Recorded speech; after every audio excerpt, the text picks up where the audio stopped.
Welcome, welcome, welcome, welcome to another episode of Men on Fire here on Soul Mechanic TV and Soul Mechanic Radio. Today's topic could be considered a little bit controversial. That's basically because nobody really knows if it's true or if any of this will exist or not exist. Because today's topic is, where do we go when we die? What happens when we die?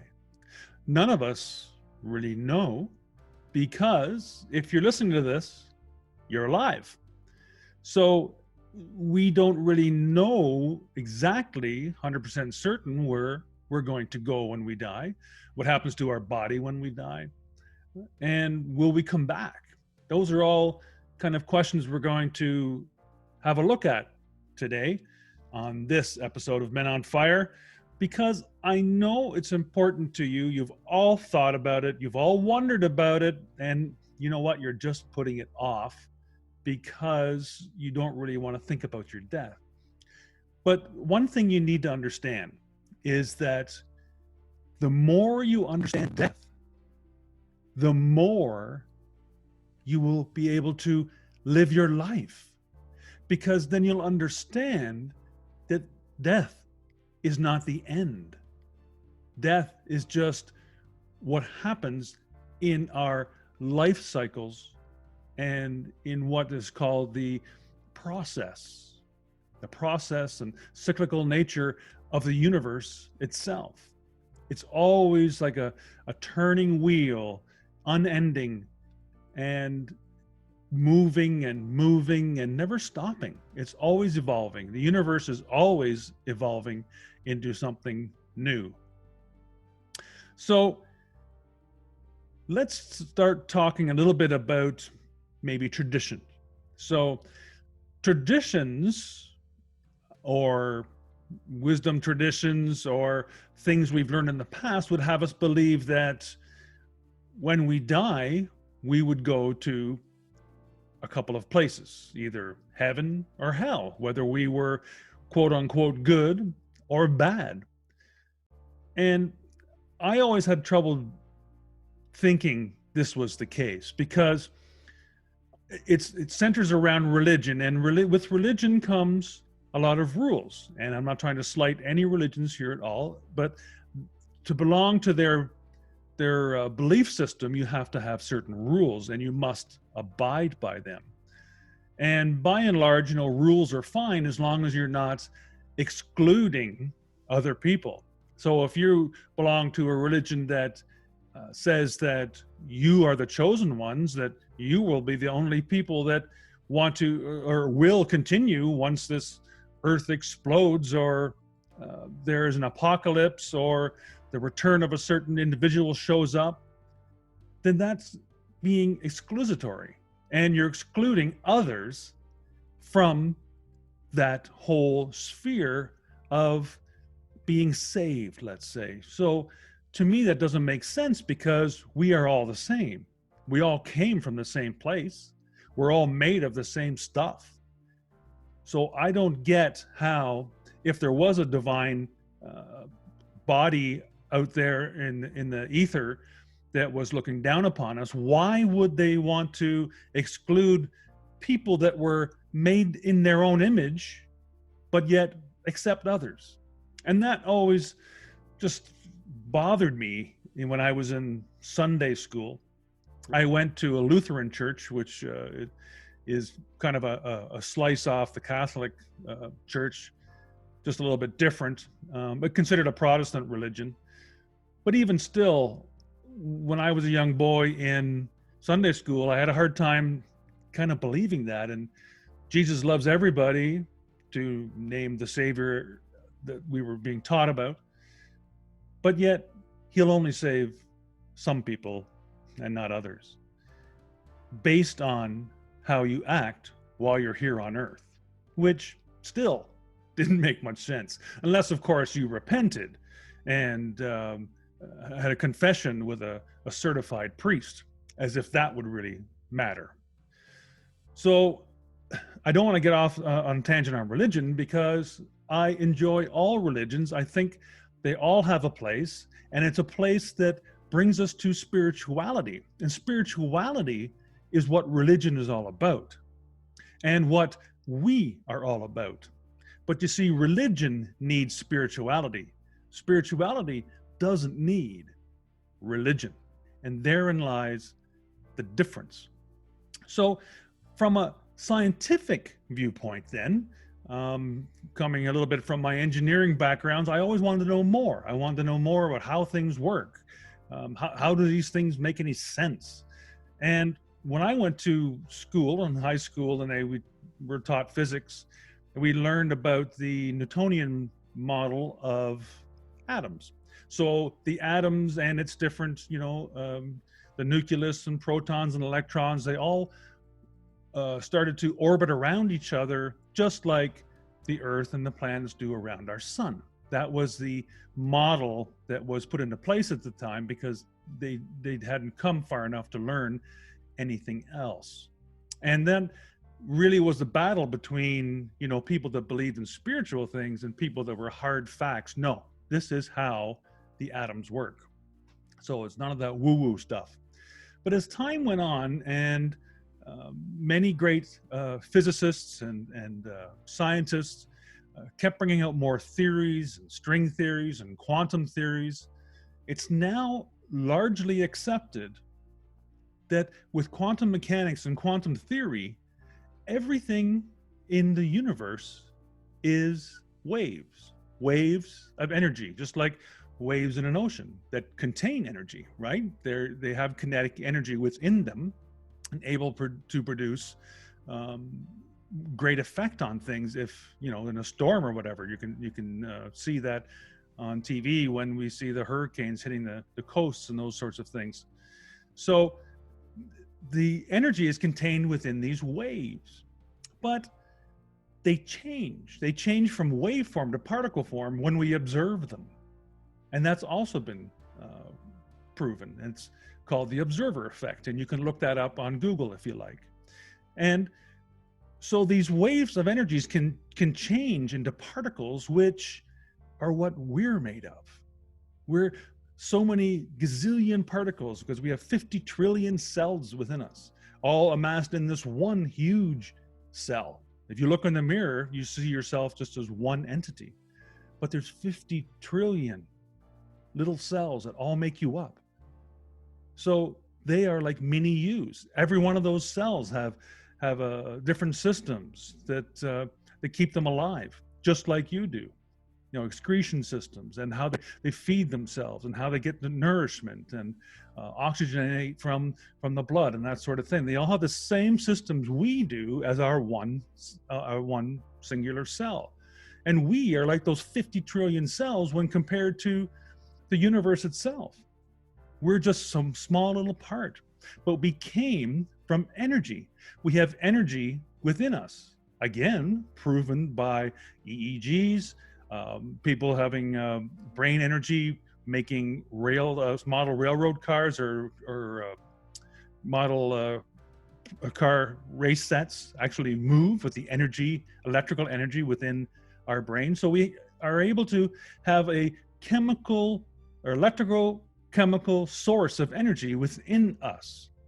And that comes from somewhere, because energy cannot be created nor destroyed. It just is. So it came from somewhere. We have that energy inside us. So then when we die, to get started getting to what we want to talk about in this episode, when we die, what happens to that energy? Because our bodies are just carbon-based life forms. That's it. And if you ever watch Star Trek, they've talked about that a few times. I'm just a carbon-based entity. But so our bodies then, if we were to die out in the woods, we would just decay and become part of the earth once more, just like a fallen tree. It decays over time too. And if you went back 10 years later, you wouldn't see any evidence of that tree was ever alive. It has just become part of the earth, part of the soil. Our physical forms, our physical bodies are made up of materials that belong to this earth. But the energy, where did it go? Where did that energy go? So, did we really die? Can you say you died if your energy carried on? I think it's more like calling it continuation day. So you continue, but in a different form. And you go somewhere, and nobody really knows 100% where. But I've done a lot of research on this, and reading and listening to many near-death experiences, or NDEs, that people have had, and also scientists that have talked about it, and what happens, and also spiritual wisdom traditions as well, and the Indians and the East Indians and the Buddhists have great traditions about all this stuff. When you start putting this all together, and then also with some things that have come to me while I've meditated, and I've actually had my mother come to me in a meditation, my dad come to me in a meditation, and both at the same time one time, and they were showing me how things worked in the universe. It was incredible. It's absolutely incredible. And to put this all together, to me, what I believe happens is that our energy, or you might call that your soul, our energy carries on, and it goes somewhere. Usually it's like some kind of holding place, and some people may call that purgatory, is learned or talked about in certain religions. And it's a place where you're still hanging on to that physical realm, and you're starting to move in to the spiritual realm. So it's kind of a halfway place, and many times what people see there is different, but I think they see there what they believe that would look like. So whatever they were taught or learned or thought about what that place may look like, that is what they're seeing. Whether that's a burning fire of hell, or whether that's mountains and trees or beautiful oceans, whatever you may think in your memory, in your human memory, because remember, you are still kind of halfway in, 1 foot in the nether regions and the ether, and you have 1 foot in physical realm still. So that takes a while for you to move through that, and you change into your pure energy form, or what I refer to as an orb. And I have seen orbs and taken pictures of orbs, and people have actually videoed a friend of mine and I, where there was a lovely blue orb above us moving as we talked and laughed. It was incredible. And him and I both believe it was one of our deceased parents checking up on us, but that's just us talking. So anyway, when you get to your true energy form or orb, then you are part of the energy of the universe, which is everything. And there's nothing that it is not. It is the universe. That's it. So that's where you go. You become back to the source of everything. And this is the big one. There is only one of us. Here on Earth, we're 7.5 billion people on this planet, but those are just physical entities that we're counting. But we're all come from that same source, and there is only one of us. There is only one huge energy source, because it is everywhere. Everywhere in this universe, another dimension, whatever you want to talk about, it is there. And that is where we came from. We were all part of it. But we splinter off when a new baby is born, for example, here on Earth. And we choose our parents. I believe we choose our parents in order to have the experience that we need and that we wanted to have. And I know I've been here on Earth before. I've done some past life regression therapies, and I know I've been here before.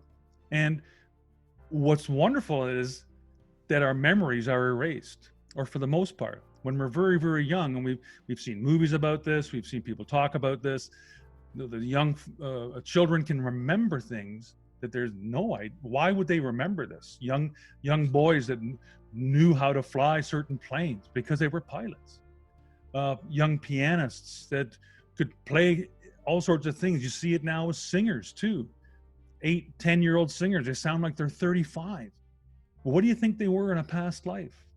They're an old soul. They've come back, and they still carry that with them.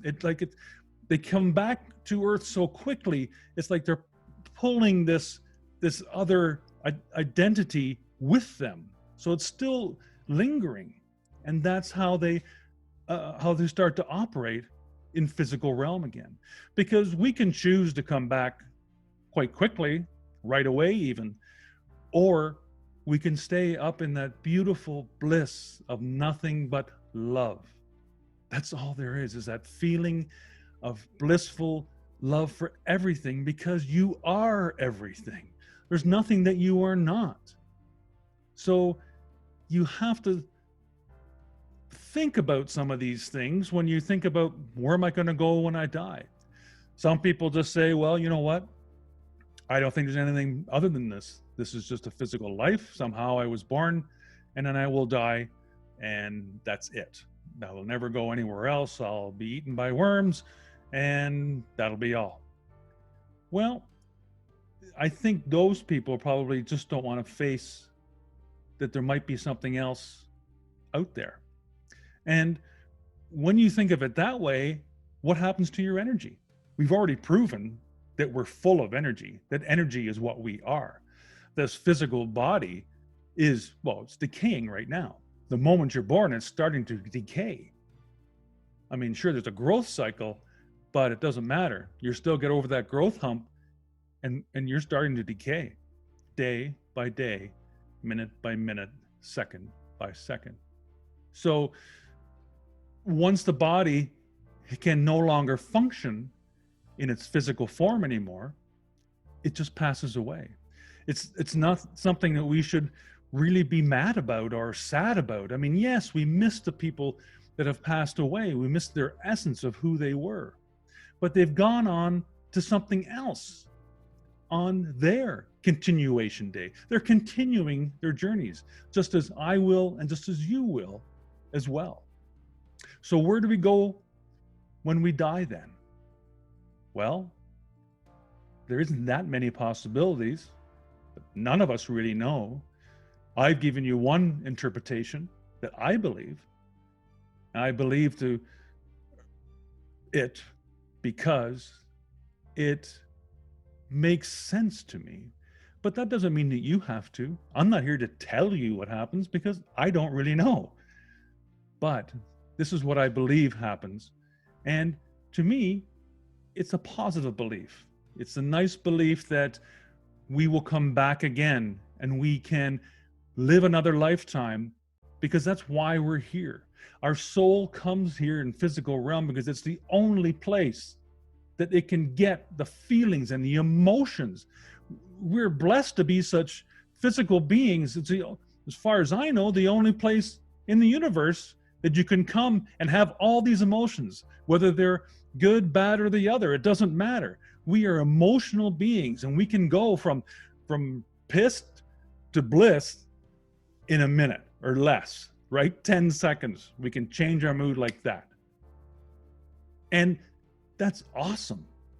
There's nowhere else that your soul can experience that. And it came here to experience everything it possibly can while here in this physical realm. It's gaining knowledge. It's able to experience what it can't experience when it's up in the realm of the ether, because it's just energy waves, and it's there. It's in truly blissful form, but it's longing. There's a desire that wants to experience things. And so it comes here to earth in physical realm. to experience everything it possibly can while here. And the trick to this is there's nothing you have to do. It doesn't want you to do anything. It just wants you to be you, whatever that is. Whatever you feel deep down that you want to experience, it wants that for you. So stop being somebody else. Be you, enjoy your life, and don't worry about where you're going once you eventually pass away. And please don't mourn so deeply on the ones that pass, because they now have a chance to come back once again. So they're not gone. The energy is still there. Just their physical body has passed away. It served them well, and it passed away. So I hope this shed a little bit of light on perhaps where we go when we die. Again, I'm not saying this is what, it's just my belief that is what happens when we die. So I hope this has served you. I hope this has given you something to think about. And I love to have your comments. Comment below if you're watching this on Soul Mechanic TV on YouTube. And I'd love for you to subscribe as well. We'll talk about some other topics similar to this some other times that try to get you thinking out of the box a little bit. Or you can write me an email at mike@mikearend.com if you like. And I'd love to answer any of your queries or questions, and we can chat then. Anyway, thank you so much for listening to this episode, and I look forward to seeing you again very, very soon. Bye for now.